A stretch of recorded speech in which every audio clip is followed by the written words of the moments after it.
হয়ে অনন্য ভক্তি যোগের দ্বারা আমার ধ্যান করে উপাসনা করে এ পার্থ আমাতে আবিষ্টচিত্ত সেই সমস্ত ভক্তদের আমি কি করি মৃত্যুময় সংসার সাগর থেকে অচিরে উদ্ধার করি। হরি হরি হরি বল।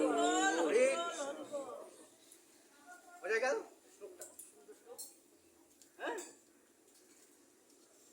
8 নম্বর শ্লোক বলছে মই এব মন আদস্যময়ী বুদ্ধিম নিবেশয় নিবস্য নিবশিষ্যসি মই এব উদ্ধম ন।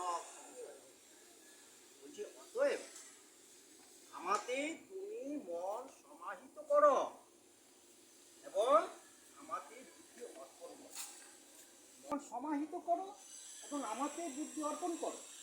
তারপরে তুমি কি হবে? তুমি সর্বদাই আমার নিকটে বাস করবে। হরি বল। হরি বল। এই সম্বন্ধে কোনো সন্দেহ নেই। একদম সন্দেহ কেটে দিল অর্জুনের। হ্যাঁ, সন্দেহ পুরো কেটে দিল। 9 নম্বর বলছে অথ চিত্তম সমাধাতুম ন শুক্নোসি মই স্থিরম অভ্যাস যোগেন তত মাম ইচ্ছা আপ্তুম ধনঞ্জয়। হে ধনঞ্জয়, যদি তুমি স্থিরভাবে আমাদের চিত্ত সমাহিত করতে সক্ষম না হও, চিত্তটাকে সমাহিত করা যায় এটা কিন্তু কঠিন, খুব কষ্ট। চিত্তকে সহজে সমাহিত, মনকে সহজে কেউ বসাতে পারে না। পারে কি?